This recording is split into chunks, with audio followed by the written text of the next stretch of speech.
ꯂꯥꯛꯄꯒꯤ ꯃꯇꯥꯡ ꯑꯗꯨꯒ ꯃꯅꯤꯄꯨꯔꯒꯤ ꯍꯧꯖꯤꯛ ꯊꯣꯛꯂꯤꯕ ꯏꯔꯥꯡ ꯑꯁꯤꯒꯁꯨ ꯃꯔꯤ ꯂꯩꯅꯕ ꯑꯩꯈꯣꯏꯒꯤ ꯆꯠꯂꯤꯕ ꯊꯥ ꯑꯁꯤꯒꯤ ꯃꯅꯨꯡꯗ ꯑꯩꯈꯣꯏꯒꯤ ꯁꯦꯅꯥꯄꯇꯤ ꯗꯤꯁꯇ꯭ꯔꯤꯛ ꯄꯨꯂꯤꯁꯅ ꯂꯧꯈꯠꯂꯛꯄ ꯈꯣꯡꯊꯥꯡ ꯑꯃꯒꯤ ꯃꯅꯨꯡꯗ ꯑꯩꯈꯣꯏꯒꯤ ꯅꯟ ꯂꯣꯀꯦꯜ ꯑꯩꯈꯣꯏꯒꯤ ILP ꯄꯥꯏꯔꯝꯗꯕ ꯅꯟ ꯂꯣꯀꯦꯜ 233 ꯂꯩꯔꯝꯂꯦ ꯑꯗꯨꯒ ILP ꯄꯥꯏꯔꯒꯁꯨ ꯃꯇꯝ ꯂꯣꯏꯔꯕ 250 ꯍꯦꯟꯅ ꯂꯩꯔꯝꯂꯦ ꯍꯥꯏꯕ ꯄꯥꯎ ꯑꯃꯁꯨ ꯌꯥꯎꯔꯤ ꯍꯥꯏꯕ ꯇꯥꯔꯦ ꯍꯥꯏꯔꯤꯕ ꯄꯥꯎꯁꯤ ꯍꯧꯖꯤꯛ ꯑꯩꯈꯣꯏꯒꯤ ꯀꯃꯥꯏ ꯌꯦꯡꯕ ꯑꯩꯈꯣꯏ ꯏꯟꯐ꯭ꯂꯛꯁꯀꯤ ꯃꯇꯥꯡꯁꯤ ꯑꯗꯨꯃꯛ ꯅꯩꯅꯔꯒ ꯑꯩꯈꯣꯏꯅ ꯁꯥꯒꯤ ꯑꯦꯔꯤꯌꯥꯁꯤꯗꯅꯤ ꯑꯩꯈꯣꯏꯅ ꯍꯥꯏꯖꯅꯤꯡꯉꯤꯁꯦ ꯃꯅꯤꯄꯨꯔ ꯂꯩꯉꯥꯛꯅ ꯄꯤꯕ ꯑꯗꯨꯒꯨꯝꯕ ꯗꯥꯇꯥ ꯃꯅꯤꯄꯨꯔ ꯂꯩꯉꯥꯛꯅ ꯄꯤꯕ ꯃꯥꯒꯤ ꯔꯤꯄꯣꯔꯠꯁꯦ ꯑꯩꯈꯣꯏ ꯂꯥꯜꯂꯦ ꯍꯥꯏꯕꯗꯤ ꯌꯥꯈꯤꯔꯣꯏꯕꯀꯣ ꯑꯗꯨꯅ ꯑꯗꯨꯒꯨꯝꯕ ꯃꯅꯤꯄꯨꯔ ꯂꯩꯉꯥꯛꯅ ꯄꯤꯕ ꯔꯤꯄꯣꯔꯠꯇꯨꯒꯤ ꯃꯅꯨꯡꯗ ꯌꯥꯎꯔꯤꯕ ꯉꯁꯥꯏꯒꯤ ꯅꯨꯡꯉꯥꯏꯇꯕ ꯊꯧꯗꯣꯛꯁꯤꯡꯁꯦ ꯁꯦꯟꯇ꯭ꯔꯦꯜ ꯂꯤꯗꯔꯁꯤꯡꯅ ꯃꯗꯨ ꯀꯔꯤ ꯑꯣꯏꯅ ꯎꯕꯤꯒꯦ ꯍꯥꯏꯕ ꯀꯣꯏꯁꯟꯗꯨꯅꯤ ꯑꯩꯈꯣꯏ ꯍꯪꯖꯅꯤꯡꯉꯤꯁꯤꯀꯣ ꯃꯅꯤꯄꯨꯔꯗ ꯃꯁꯤꯡ ꯊꯤꯉꯝꯗꯕ ꯑꯗꯨꯒꯨꯝꯕ ꯏꯟꯐ꯭ꯂꯛꯁ ꯃꯌꯥꯝ ꯑꯃ ꯀꯣ ꯏꯟꯐ꯭ꯂꯛꯁ ꯃꯌꯥꯝ ꯂꯩꯔꯦ ꯍꯥꯏꯕꯁꯤꯃꯗꯤ ꯑꯩꯈꯣꯏꯅ ꯍꯥꯏꯕꯁꯨ ꯅꯠꯇꯦꯕ ꯁꯤꯀꯣ ꯑꯩꯈꯣꯏ ꯑꯦꯖ ꯑꯦ ꯁꯤꯚꯤꯂꯤꯌꯟ ꯄ꯭ꯔꯖꯥ ꯑꯃ ꯑꯣꯏꯅ ꯑꯩꯈꯣꯏꯅ ꯍꯥꯏꯕ ꯅꯠꯆꯗꯦꯕꯀꯣ ꯒꯣꯔꯃꯦꯟꯅ ꯄꯤꯕ ꯔꯤꯄꯣꯔꯠꯅꯦꯕ ꯃꯅꯤꯄꯨꯔꯗ ꯆꯤꯡꯃꯥꯏ ꯀꯣꯛꯊꯣꯛꯇꯅ ꯄꯣꯄꯤ ꯗ꯭ꯔꯒ ꯊꯥꯔꯦ ꯍꯥꯏꯕꯁꯦ ꯑꯩꯈꯣꯏꯅ ꯍꯥꯏꯕ ꯅꯠꯇꯦ ꯒꯣꯔꯃꯦꯟ ꯍꯥꯏꯖꯕꯅꯦꯕꯀꯣ ꯃꯅꯤꯄꯨꯔꯗ ꯂꯩꯔꯝꯗꯕ ꯌꯨꯝ ꯃꯁꯤꯡ ꯂꯩꯔꯝꯗꯕ ꯈꯨꯡꯒꯪ ꯌꯨꯝ ꯃꯁꯤꯡ ꯆꯍꯤ ꯑꯃꯒꯤ ꯃꯅꯨꯡꯗ ꯑꯁꯨꯛ ꯌꯥꯝ ꯍꯦꯟꯒꯠꯂꯦ ꯍꯥꯏꯁꯦ ꯃꯁꯤ ꯒꯣꯔꯃꯦꯟꯅ ꯄꯤꯕ ꯔꯤꯄꯣꯔꯠꯅꯦꯕꯀꯣ ꯑꯗꯨ ꯗꯦꯟ ꯑꯃꯅ ꯑꯃꯨꯛ ꯃꯅꯤꯄꯨꯔꯗ ꯏꯂꯤꯒꯦꯜ ꯏꯃꯤꯒ꯭ꯔꯦꯟꯠ ꯃꯌꯥꯝ ꯑꯃ ꯅꯠꯇ꯭ꯔꯒ ꯏꯟꯐ꯭ꯂꯛꯁ ꯃꯌꯥꯝ ꯑꯃ ꯐꯣꯔꯦꯅꯔ ꯃꯌꯥꯝ ꯑꯃ ꯍꯩꯖꯜꯂꯦ ꯍꯥꯏꯕꯁꯤꯃꯁꯨ ꯃꯁꯤ ꯒꯣꯔꯃꯦꯟꯒꯤ ꯑꯦꯖ ꯑꯦ ꯍꯣꯜ ꯗꯥꯇꯥꯒꯤ ꯃꯇꯨꯡ ꯏꯟꯅ ꯄꯤꯔꯛꯄ ꯔꯤꯄꯣꯔꯠꯀꯤ ꯃꯇꯨꯡ ꯏꯟꯅ ꯑꯩꯈꯣꯏꯁꯨ ꯈꯪꯉꯤꯅꯦꯕꯀꯣ ꯑꯗꯨꯒꯤ ꯃꯅꯨꯡꯗ ꯍꯧꯖꯤꯛ ꯈꯨꯗꯝ ꯑꯣꯏꯅ ꯁꯦ ILP ꯄꯥꯏꯔꯝꯗꯕ ꯅꯟ ꯂꯣꯀꯦꯜ 296 ꯂꯩꯔꯝꯅꯦ ꯀꯥꯏꯅ ꯉꯁꯤ ꯄꯦꯄꯔꯗ ꯀꯣꯠ ꯇꯧꯔꯒ ꯐꯣꯡꯉꯛꯏꯁꯦ ꯁꯤ ꯑꯩꯈꯣꯏꯅ ꯄꯤꯕ ꯅꯠꯇꯦ ꯒꯣꯔꯃꯦꯟꯒꯤ ꯑꯦꯖ ꯄꯥꯔ ꯔꯤꯄꯣꯔꯠꯀꯤ ꯃꯇꯨꯡ ꯏꯟꯅ ꯃꯁꯤ ꯐꯣꯡꯉꯛꯏꯅꯦꯕ ꯅꯠꯇ꯭ꯔꯣ ꯑꯗꯨꯗꯤ ꯃꯅꯤꯄꯨꯔꯁꯤ ꯍꯧꯖꯤꯛ ꯀꯔꯤ ꯐꯤꯕꯝꯗ ꯑꯣꯏꯔꯤꯒꯦ ꯍꯥꯏꯕꯁꯤꯃ ꯃꯅꯤꯄꯨꯔꯁꯤ ꯀꯔꯤ ꯐꯤꯕꯝꯗ ꯑꯣꯏꯔꯤꯒꯦ ꯍꯥꯏꯕꯁꯤꯃ ꯑꯩꯈꯣꯏ ꯍꯥꯏꯖꯅꯤꯡꯉꯤꯗꯅ ꯉꯁꯥꯏ ꯑꯦꯔꯤꯌꯥꯁꯤꯗ ꯂꯩꯔꯤꯕ ꯕ꯭ꯌꯨꯔꯣꯀ꯭ꯔꯦꯠ ꯑꯣꯐꯤꯁꯥꯔꯁꯨ ꯃꯉꯥꯏ MLAꯁꯤꯡꯁꯨ ꯃꯉꯥꯏ ꯃꯣꯏ ꯃꯁꯥꯅ ꯐꯣꯡꯕ ꯔꯤꯄꯣꯔꯠꯇꯣ ꯃꯣꯏ ꯃꯁꯥꯅ ꯐꯣꯡꯖꯕ ꯃꯣꯏ ꯃꯁꯥꯅ ꯈꯪꯖꯕ ꯔꯤꯄꯣꯔꯠ ꯃꯣꯏ ꯃꯁꯥꯒꯤ ꯏꯟꯀ꯭ꯋꯥꯏꯔꯤ ꯊꯣꯛꯂꯛꯄ ꯔꯤꯄꯣꯔꯠꯁꯤꯡꯗꯣ ꯃꯗꯨ ꯆꯞ ꯆꯥꯅ ꯃꯗꯨ ꯊꯕꯛ ꯑꯣꯏꯅ ꯊꯦꯡꯅꯅꯕꯒꯤꯗꯃꯛꯇ ꯌꯥꯝꯅ ꯒꯠꯁ ꯂꯩꯕ ꯍꯥꯏꯇꯥꯔꯦꯀꯣ ꯌꯥꯝꯅ ꯕꯣꯜ ꯑꯣꯏꯕ ꯑꯗꯨꯒꯨꯝꯕ ꯌꯥꯝ ꯒꯠꯁ ꯌꯥꯝꯅ ꯕꯣꯜ ꯑꯣꯏꯅ ꯉꯥꯡꯊꯣꯛꯄ ꯉꯝꯕ ꯌꯥꯝꯅ ꯒꯠꯁ ꯂꯩꯕ ꯑꯗꯨꯒꯨꯝꯕ ꯄꯣꯂꯤꯇꯤꯀꯦꯜ ꯂꯤꯗꯔ ꯅꯠꯇ꯭ꯔꯒ ꯑꯗꯨꯒꯨꯝꯕ ꯂꯤꯗꯔ ꯃꯌꯥꯝ ꯑꯩꯈꯣꯏ ꯃꯊꯧ ꯇꯥꯔꯦ ꯍꯥꯏꯖꯕꯅꯤ ꯇꯧꯔꯣ ꯑꯦꯛꯁꯟ ꯇꯧꯔꯣꯅ एज पर ILP चेतनागरे ILP की एज पर लोगी मतुंगिना ngसागी नन लोकेल मयाम असिद 296 लेरम हाइजे सितसु ओइरमोय हजिकसी सेनापति जी अखोगी बॉर्डर अखोगी यामनब एरिया नि को अदो देन पेरिफेरी एरिया अखोगी खुतमना बॉर्डर एरिया हाइतारे बॉर्डर एरिया जिंदा अखोई फ्रीली थोक तोरि मयाम जे ILP पाइदब मसिंग मयाम लेरमगनि हजिको देन अमना ngसागी इन्फ्लक्स अरबे इलिगेल इमिग्रेंट मयाम लेरमगनि हजि खोई इफोंग खंग पोगातनि अदुना सही मंगा द सही मिजोराम सही मंगा द फॉरेनर को याम चाउना क्राइम तब फॉरेनर क्राइम तब फाबनी को सिबाउदा क्राइम तब फारा मतुंग द 460 फारा का चिदा कोई 439 जी म्यांमारीस मचा ओइरमेगा हाइरिसे अइता द क्राइम तब नरो न संगजलगा लेबा दुगो मयाम लेरमगिनि हाइबा जिमु बसि एकदम ताक्से पोट अमनेबको अइता साइ एरिया सि द कोइ हाइजनिंगना मिनिस्ट्री की लेबिरि बा दुगो टॉप लीडर कोई होम मिनिस्टर बोइरो मा रिलेटिव प्राइम मिनिस्टर बोइरो मोइ सिंगिना करि हेना यंबिरि हाइबा क्वेश्चन नि कोइ हाइजनिंगना स्टेट लेंगा आमना तब थबुकतो लेबो सेंट्रल लीडरसिंगिना फजन गांगलो पिबिरकांदा गोन ILP पाइदब गांगुसिन तखाइरो नतगना ngसागी लोर यादव फॉरेनर मयाम अखोगी ngसागी चंगहंगरगा गायनि मोइना डॉक्यूमेंट असा पाइबनि खंदे नतगना ngसागी महि मसिन तम सकमनि खंदे नतगना व्हाटएवर लम कोइ लाखनि खंदे अदि खुदों चाबरो संगजलगा लैसिंगरकांदा ngasi अकाय तो तब फॉरेनर कमुसिन जे तखाइरो देन अमना इलिगेल इमिग्रेंट मयाम जे लोगी मतुन तखाइरो हाइबसे गवर्नमेंट स्टेट गवर्नमेंट तक थबक अमा सेंट्रल लेंगा मदु कोऑपरेशन बिबिर मतुंदा चप चाने स्टेट कन्नम फोनो होनो जदो बुन हाइबनि खैजनि फोटो अदु नत्रे जुदि ताय फजना जुलै फिल्म जे चु कन्ना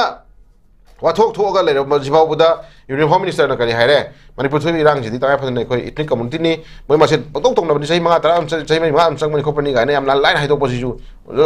जमांग सही एरिया से खै अदुनि सही खै सि स्टेप मदर ममा अटोमी मसागी टाइप खै अटोमी मसागी टाइप खै उबि फिल्म नि फतेबको अटोमी मसाई जे मैम हाइनबई वानी अटोम्बी मचा भाव नुसीनदी अटोम्बी मचा पूरा फैमिली पुबुस ले कहीं नत्रो नुसीन अखोना कराई लान उनबई वानी पोतो उनबई वानी पोतो तसेना हिता मियोय बाइसे लोइना मत फत्र ब्राइब नतेबको तबुतो खाइजनी अखोइसे अदु हन्ना अदु खकना यामना हेता फतना उइबस फतब लेयबको मसी इंडिया जी होल इंडिया जी वर्ल्ड की करोदा अखोगी पृथ्वी की चखलबा लेबा मालेम की लेबा खुदिमक की ममांगदा अखो इंडिया जे मसक तानो होना मतमदा मणिपुर कई पार्ट लौरगे मणिपुर कई रोल लौरगे हाबे इंडिया न मदु खंगम चंगे स्पोर्ट्स की लाइन दो ओरो कल्चर की लाइन दो ओरो को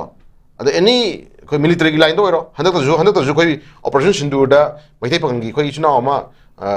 पायलट बंगा अमा कोई एयर फोर्स बंगा अमा हंदक मै भारत की अदुगुंबा यामनो इकाय खमने ओय अदुगुंबा कई कई नो अवार्ड पिदना इकाय खमने दिदि अदुदि त कोई मैथै मचा मोइना मैथै पंगना मोइना कोई लेरिबा एयर फोर्स लेबा अदुगुंबा कोई मिलिटरी के अदुगुंबा नहा कैप्टन अदुगुंबा नहा दमना ऑपरेशन सिंदूर द लोगी थोदांग दो मदो इंडिया की अदुगुंबा याम चाव खोंथाम द लोबा कोई पार्ट अमनि जु खंग चंगे बको अदुना इंडिया कन्नन होना मतम दा सुकुदमना से adugi khongthang da khoi metem sam ju bese am sirim tro sipom sirini laihidri ne tro India ji kanana honna matamda India ji kanana terrorist kim khutagi terrorist kim khutagi India kanana honna matamda picture ju manipur gi state ki dugumba lehau gi horpa dugumna ha ma ya mana ekoi mamang thara le haba ju India gi le san le dum khongum sa hetare pramani ko aduna suguma ma yam je kupna yenga kanda military gi magi part to ero adagi army gi part to ero any kind of hirama da sa medical line do ero any kind of education line do ero Delhi gi mai on da ngasi power hai ba dugum bang sagi so school meam college meam gi marak ju metem sa meam professor oidana ade oja oidana meam meam yauri kaino natro India gi le besu sa sagana honna matam da